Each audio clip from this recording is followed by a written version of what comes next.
بسم الله الرحمن الرحيم. الحمد لله الذي خلق الإنسان وعلمه البيان. الصلاة والسلام على رسول الرحمن سيد الإنس والجان صاحب الجود والإحسان سيدنا ومولانا محمد المبعوث بخير الملل والأديان وعلى آله وأصحابه بدور الإيمان. أما بعد فأعوذ بالله من الشيطان الرجيم. بسم الله الرحمن الرحيم.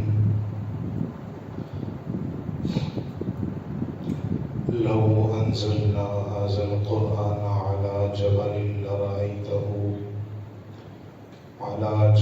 لرأيته خاشعا متصدعا من خشية الله وتلك الأمثال نضربها للناس لعلهم يتفكرون. صدق الله مولانا العظيم وصدق رسوله النبي الكريم ونحن على ذلك من الشاهدين والشاكرين والحمد لله رب العالمين. یا رسول اللہ انظر حالنا، یا حبیب اللہ اسمع قالنا، اننا فی بحر من مغرق خذ یدی ساحل لنا اشکالنا.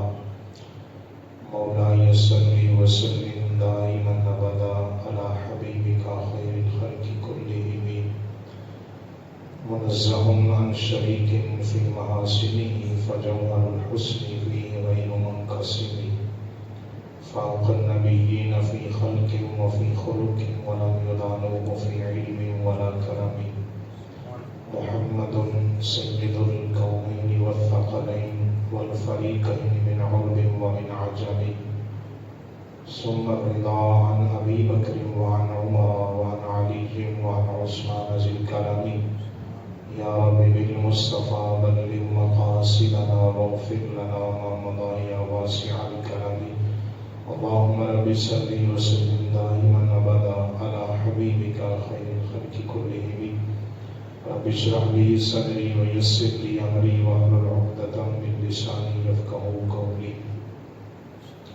يا رب العزة جل جلاله وعم نواله وعظم شانه وأتم برهانه ولا إله غيره كحمد سنة وزور رحمة عالم نور مجسم شفيع معظم تاجدار کائنات امام الانبیاء نبی الانبیاء حبیب کبریا احمد مجتبی جناب محمد مصطفیٰ صلی اللہ علیہ وآلہ وسلم کی بارگاہ اقدس و حضرت میں ہدیہ درود و سلام کا نذرانہ عرض کرنے کے بعد اللہ کریم جمعۃ المبارک کی رحمتیں برکتیں ہم سب کو نصیب فرمائے. اس سے قبل دو جمعۃ المبارک پہ ایک ماہ رمضان المبارک کا جمعۃ الوداع اور ایک شوال مکرم کا پہلا جمعہ عظمت قرآن اور صاحب قرآن کے عنوان پہ گزارشات پیش کی گئیں. اسی تسلسل کو برقرار رکھتے ہوئے آج کی گفتگو بھی اسی ٹاپک پہ ہوگی، قرآن اور صاحب قرآن. قرآن کریم برہان رشید اللہ رب العزت کی لاریب اور مقدس کتاب ہے کہ جس کے اندر اللہ کریم جل جلالہ نے ہر خشک و تر چیز کا ذکر ارشاد فرما رکھا ہے. اور اگر اس بات کو اختصاراً عرض کروں تو پھر یہ کہہ سکتا ہوں کہ وہ چیز دنیا میں چیز ہی نہیں کہ جس کا ذکر اللہ نے قرآن میں نہ کیا ہو. اس لیے قرآن پڑھنا، قرآن سننا، قرآن سمجھنا یہ بہت اعزاز کی بات ہے اور ہر کسی کے مقدر میں یہ بات نہیں ہوتی ہے. گزشتہ جمعۃ المبارک پہ بات عرض کرتے ہوئے میں نے ایک لفظ بولا تھا کہ اس وقت قوم کی جو حالت ہے اور قوم پریشان ہے اس کی وجہ قرآن سے دوری ہے۔ اگر ہمارا تعلق قرآن کریم برہان رشید سے مضبوط ہو جائے، پھر فرشتے تیری مدد کو اتر سکتے ہیں قطار اندر قطار۔ آپ جانتے ہیں اس وقت فلسطین کے حالات کیا ہیں۔ Social media, electronic media, print media کے ذریعے ہر کسی کو اس بات کی خبر ہے۔ افسوس کی بات یہ ہے کہ خبر ہونے کے باوجود ہر بندہ بے خبر ہے۔ جہاں سے آواز اٹھنی چاہیے تھی وہ آواز مکمل طور پہ اپنی سیاسی معاملات میں مصروف ہے۔ قوم بیچاری اپنے معاملات میں مصروف ہے۔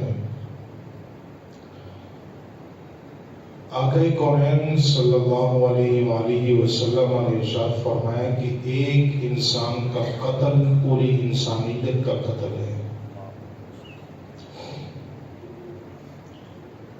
وہاں پہ ایک انسان نہیں، ہزاروں کی تعداد میں انسانیت کو ذبح کیا جا رہا ہے۔ چھوٹے چھوٹے معصوم پھولوں کو جسموں سمیت آسمان کی طرف اچھالا جا رہا ہے۔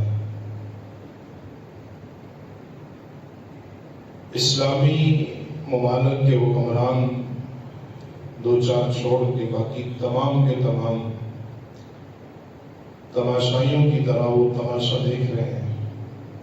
وقت دور نہیں ہے،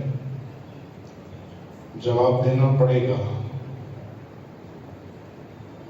اگر قرآن پڑھا ہوتا اور قرآن سے کچھ تعلق ہوتا تو پھر قرآن نے تو واضح بتا دیا تھا کہ جب اس طرح کے معاملات بنے تو اسلامی حکمرانوں کو آواز حق بلند کرنی بھی چاہیے اور باطل کے خلاف نکلنا بھی چاہیے۔ لیکن ہر بندہ اپنے اپنے کام میں مصروف ہے۔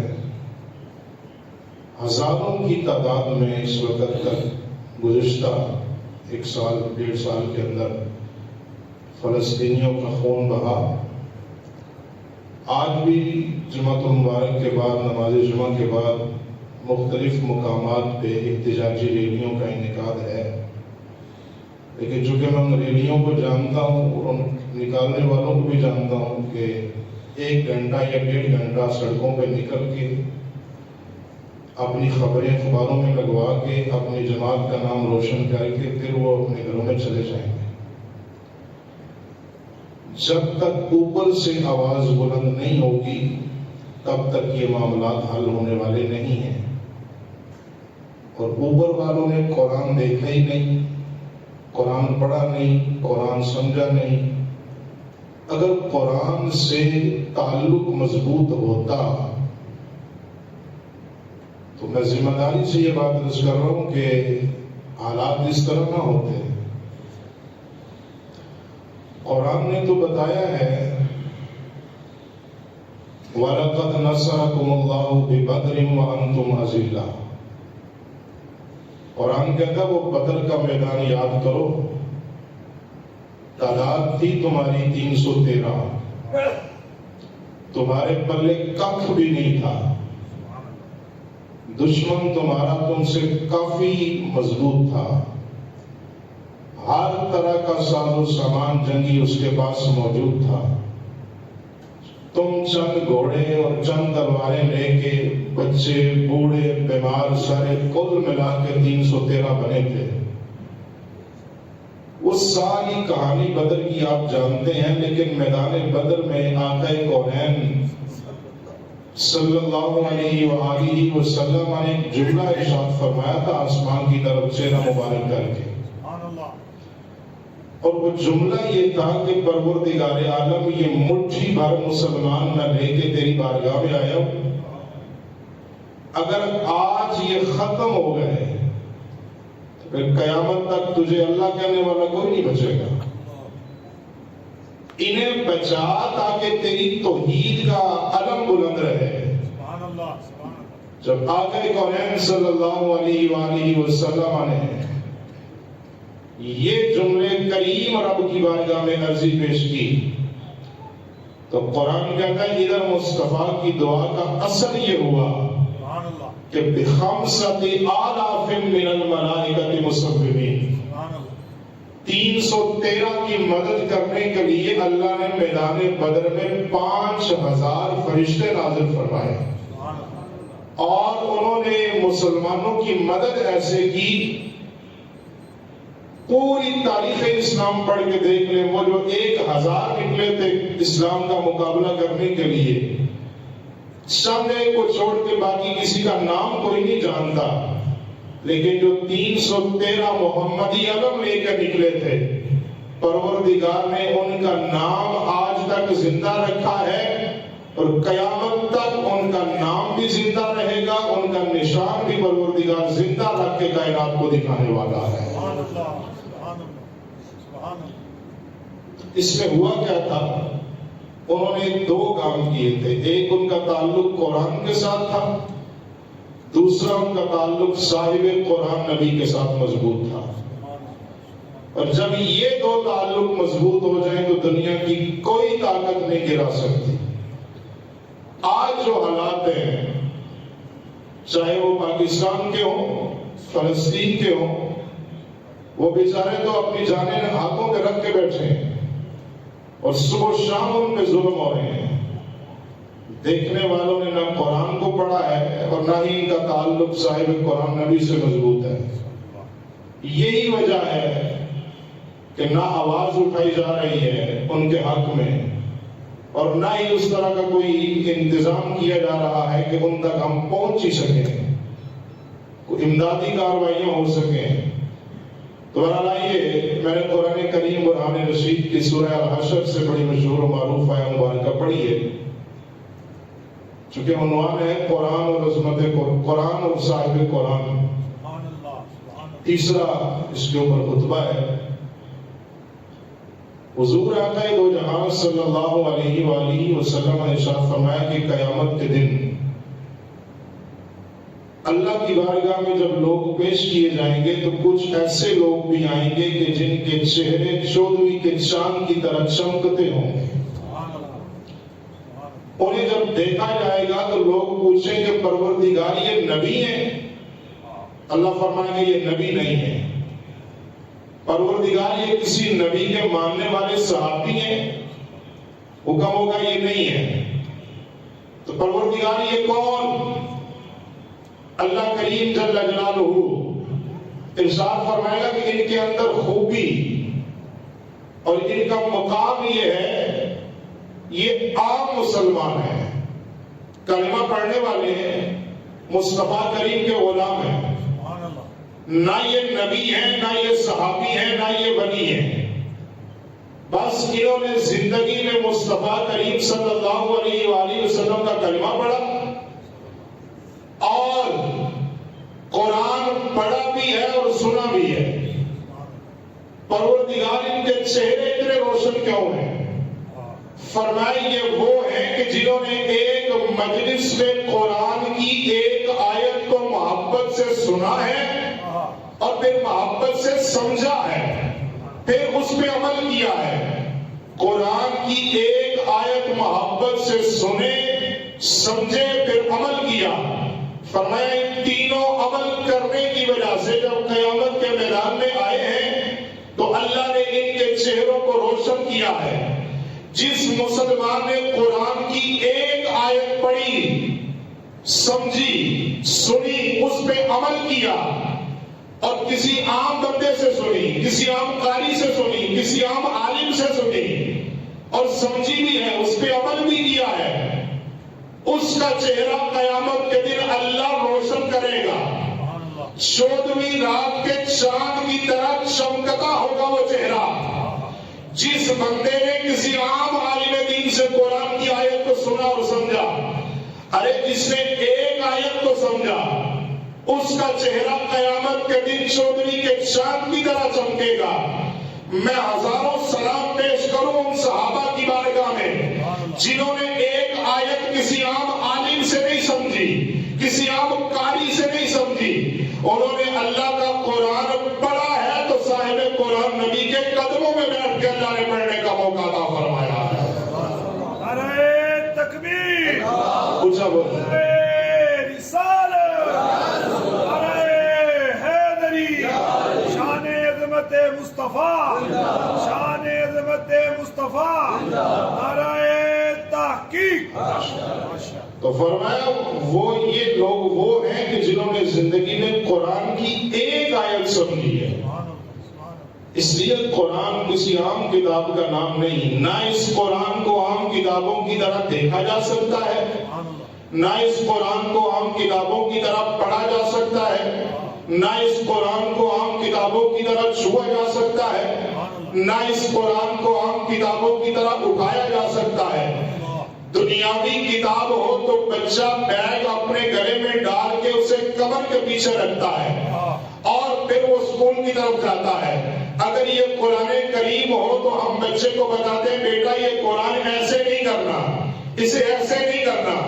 کئی سب کیسے کریں؟ کہتے ہیں اس قرآن کو سینے سے لگاؤ۔ کیوں؟ وہ دنیاوی کتابیں ہیں، یہ وہ مذہبی اور اعلیٰ کتاب ہے۔ دنیاوی کتابیں ساری پڑھو، دنیا کا علم حاصل کرو، دنیا میں رہنا ہے، جینا ہے، زندگی گزارنی ہے، لیکن وہ ساری کتابوں کا علم دنیا میں رہے گا۔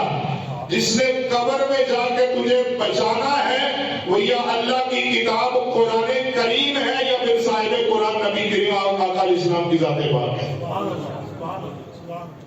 آئیے قرآن کی آیت کا ترجمہ دیکھیے، اللہ فرماتا ہے لو انزلنا هذا القرآن على جبل لرأيته خاشعا متصدعا من خشية الله۔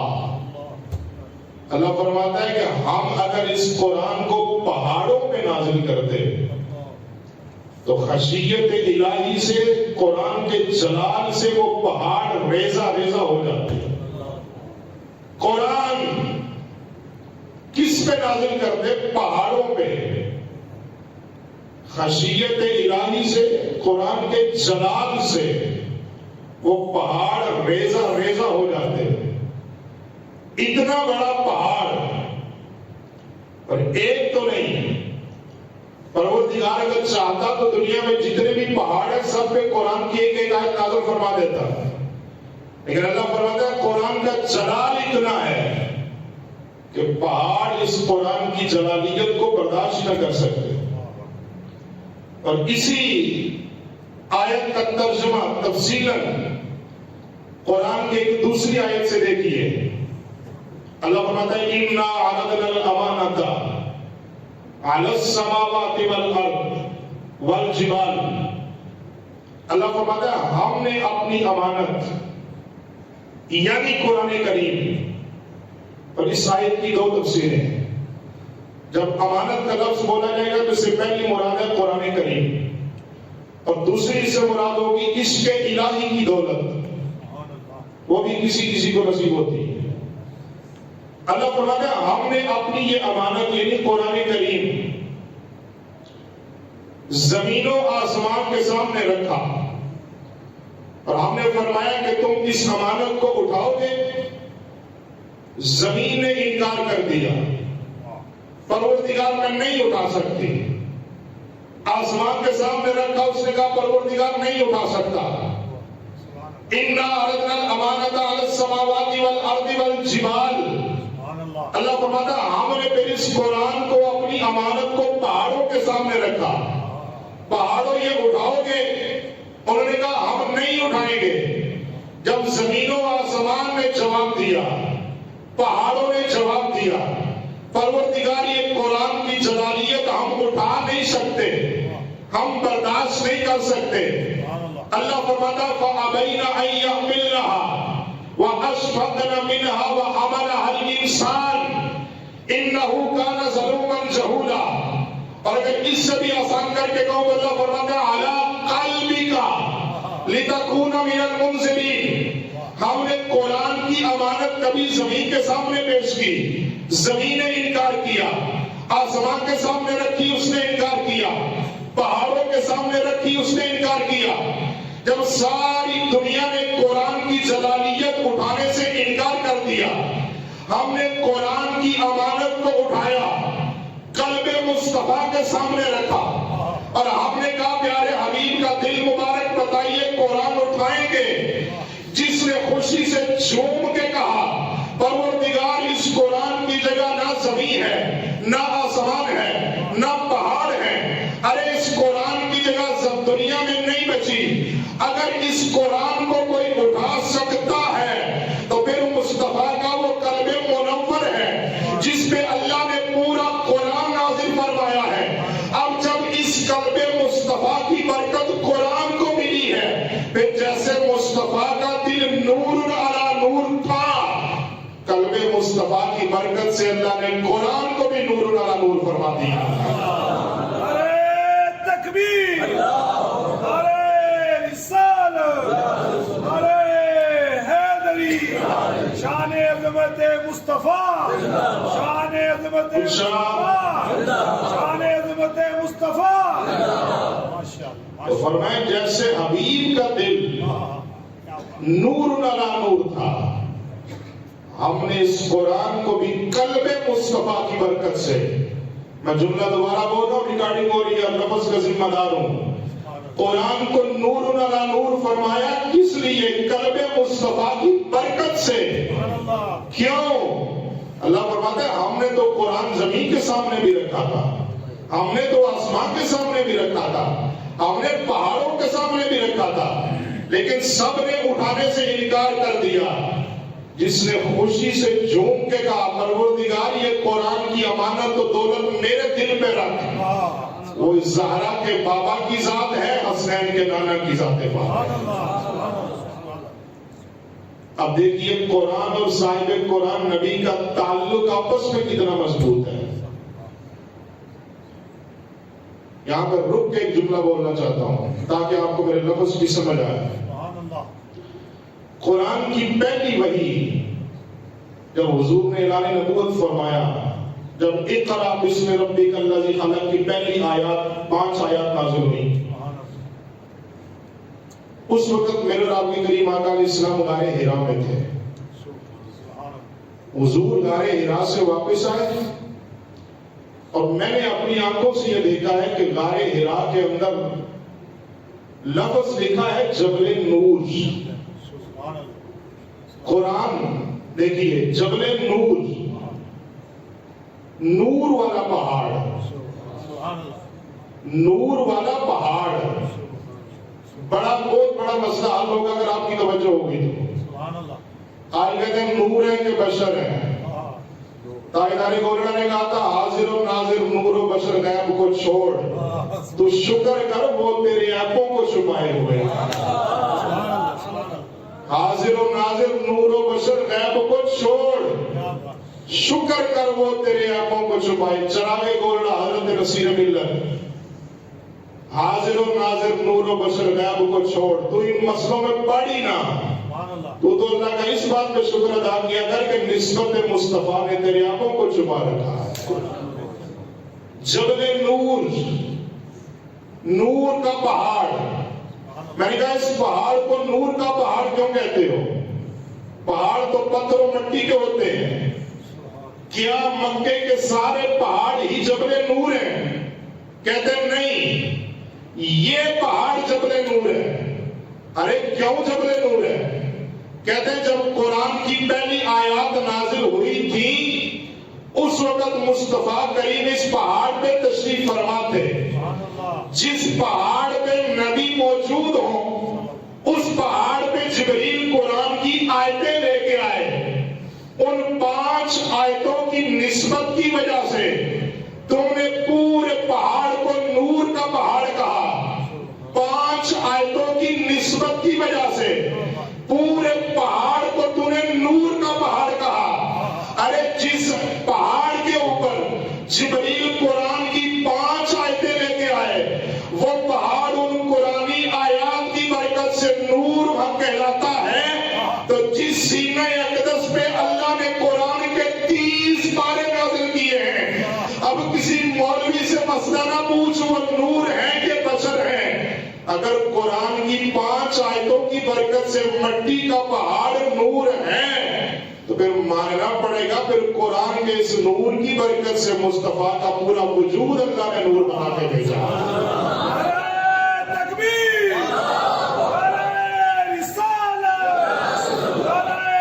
حیدری، شان عظمت مصطفیٰ، شان عظمت مصطفیٰ.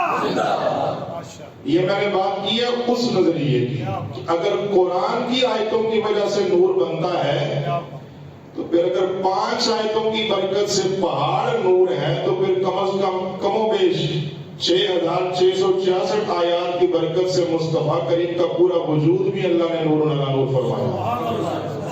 یہ اس نظریے کی بات ہے. ورنہ جو پہلے میں نے نظریہ پیش کیا وہ یہ تھا کہ مصطفیٰ کریم کے قلب منور کی نورانیت کی وجہ سے اللہ نے قرآن کو نور نور بنایا.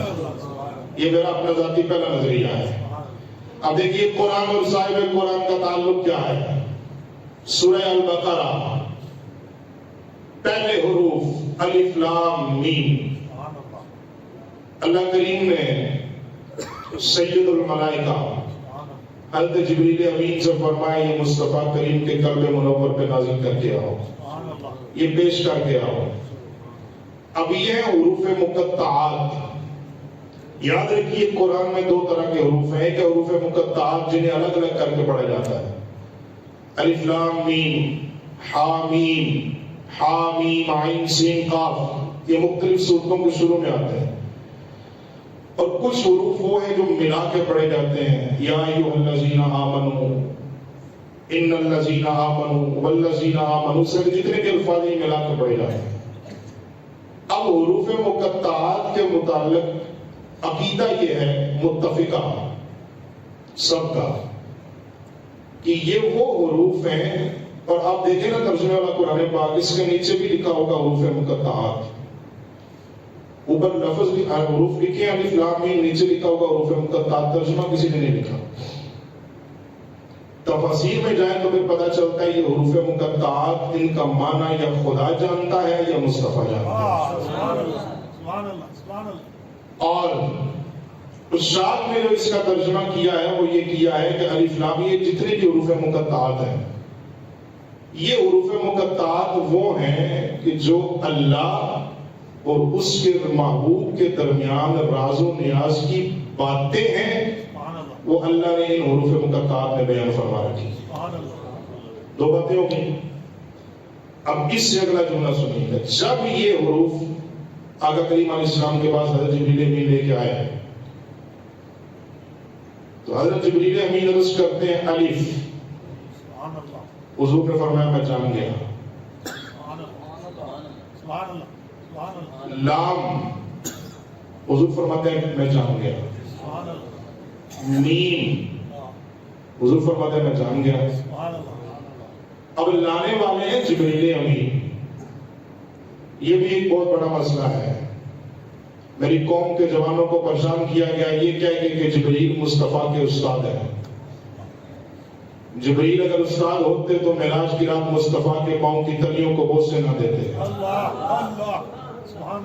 استاد شاگردوں کے پاؤں نہیں چوما کرتے, شاگرد پاؤں چوما کرتے. اور آپ نے تو یہ کہہ دیا نا کہ جبریل مصطفیٰ کے استاد ہیں. اگر تاریخ کوفہ پڑھ کے دیکھو تو تاریخ کوفہ بتا رہی ہے مصطفیٰ کی تو ذات ہی بڑی اعلیٰ ہے. جبریل تو کبھی کبھی علم سیکھنے کے لیے مولا علی کے پاس کیا جایا کرتے تھے. اب آنا چاہیے تو میرے پاس آ جائیے گا. حضرت جبریل امین نے یہ 3 حروف پیش کر کے عرض کیا رسول اللہ صلی اللہ علیہ وآلہ وسلم. آپ نے فرمایا کہ میں تینوں کی باتیں جان گیا. اب لانے والے جبریل امین ہیں. قسم بخدا حدیث کے لفظ یہ ہیں کہ جبریل امین عرض کرتے ہیں یا رسول اللہ میں لے کے تو آیا ہوں جیسے حکم تھا آپ کے پاس آ گیا ہوں, لیکن اللہ کی عزت کی قسم ہے پتہ مجھے بھی کوئی نہیں کہ ان کے اندر اللہ نے باتیں کیا بیان فرمائی. حضرت جبریل کہہ رہے ہیں حضور کی بارگاہ میں اور حضور فرمایا میں جان گیا, میں جان گیا. میں جان گیا۔ یا رسول اللہ آپ کیسے جان گئے؟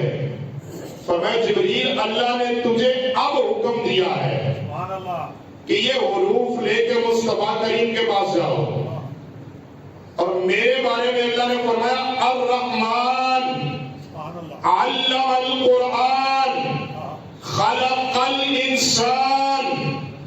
اللہ فرماتا ہے ہم نے مصطفیٰ کو پہلے سارا قرآن سکھایا ہے، پھر آمنہ کی گود میں جا کے اتارا ہے۔ پہلے قرآن سکھایا، پھر حضور کو دنیا میں اللہ نے بھیجا ہے۔ اور یہی بات حضور یہاں پہ بیان فرمائے جبریل تفاصیل کی ضرورت نہیں، یہ حروف مقطعات میں اللہ نے جتنے بھی معاملات بیان کیے ہیں یہ میرا اور میرے پروردگار کا مسئلہ ہے۔ اب قرآن اور صاحب قرآن، قیامت کا دن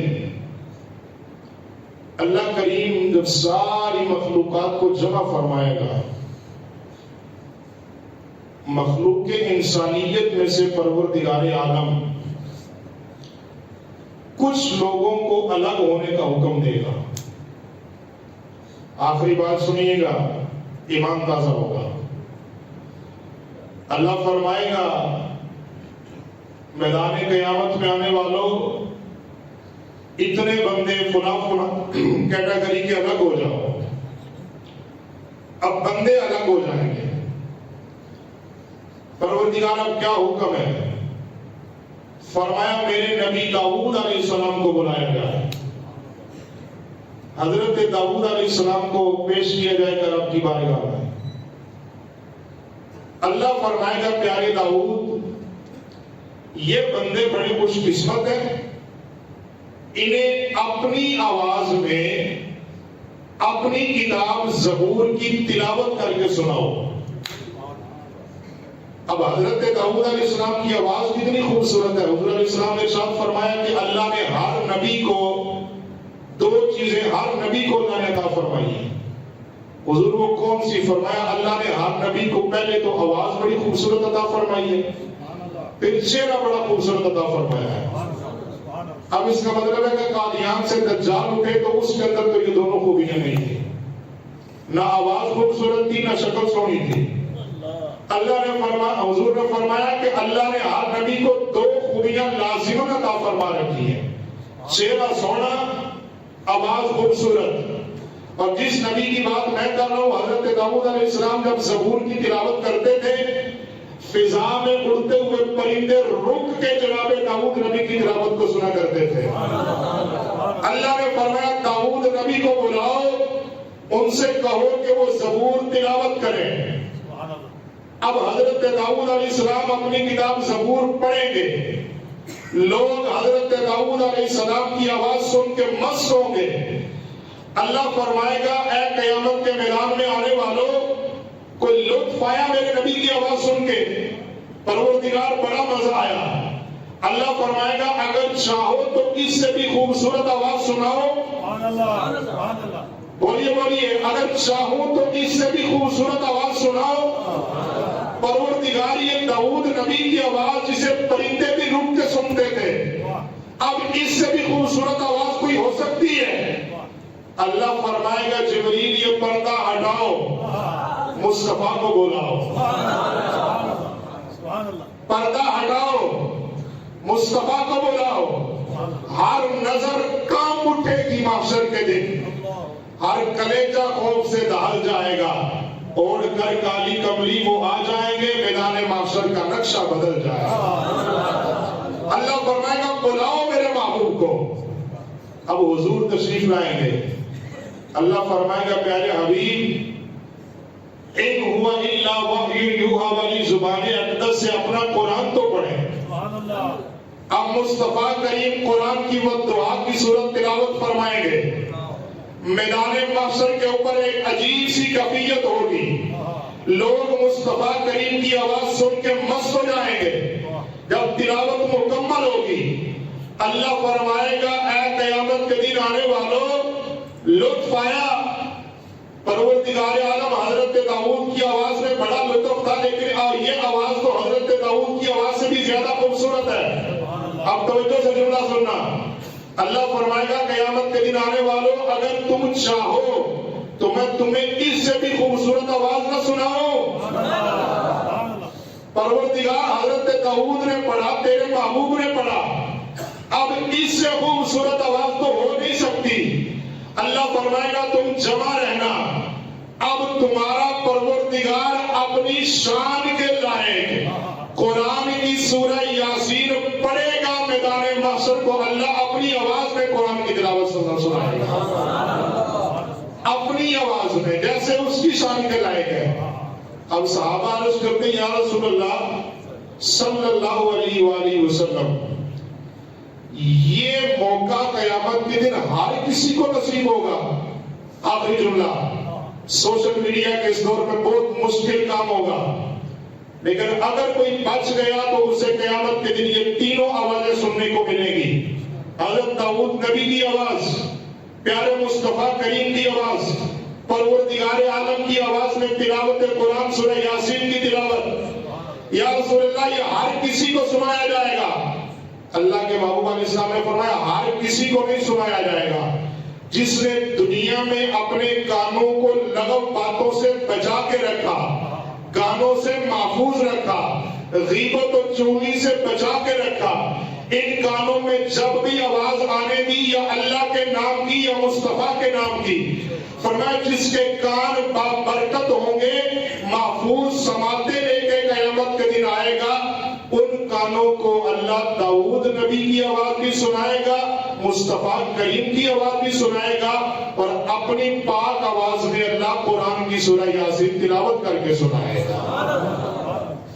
مشکل کام ہے نا سوشل میڈیا کے اس دور میں اپنے آپ کو بچا کے رکھنا, لیکن اگر بچائیں گے تو پھر قیامت کے دن یہ انعام ملے گا. اور پوری گفتگو کا نچوڑ پھر میرا وہی ہے, امت مسلمہ کو آج اپنا تعلق قرآن سے مضبوط کرنے کی ضرورت ہے. اگر مضبوط تعلق قرآن سے ہو گیا تو سارے مسائل حل ہو جائیں گے. اور اس وقت فلسطین کے جو حالات ہیں, میں دوبارہ عرض کر رہا ہوں, صرف سوشل میڈیا کے اوپر ہم مبلغ بھی ہیں, سوشل میڈیا کے اوپر ہم بہت کچھ ہیں, سوشل میڈیا کے اوپر ہم سب کو برا بھلا کہہ سکتے ہیں, لیکن جو ہم اپنا کام کر سکتے ہیں, جو ہماری ذمہ داری ہے, وہ کام ہم کرنے کے لیے تیار نہیں ہیں. بتائیں کسی مسجد میں اتنے شہید ہوئے ہیں فلسطین کے اندر, کس مسجد میں ان شہداء کے لیے درجات بلندی کے لیے دعا کی گئی ہے؟ میں تو ایسے الحمدللہ ہر فجر کی نماز کے وقت دعا کر رہا ہوں, ٹائم ہو چکا ہے, ہر فجر کی نماز کے وقت میں دعا کرتا ہوں فلسطینی بہن بھائیوں کے لیے. اس بات کی تو ضرورت ہے کہ کم از کم ہم جو زندہ ہیں, جو مظلوم ہیں اس وقت, جو ظلم کی چکی میں پس رہے ہیں, ان کو مظلومیت سے ظلم سے بچانے کے لیے ہم ان کے لیے صبح شام دعا کریں, اور جو جامع شہادت نوش فرما چکے ہیں ان کے درجات کی بلندی کے لیے ہم دعا کریں. اللہ تعالیٰ دین حق کی استقامت نصیب فرمائے.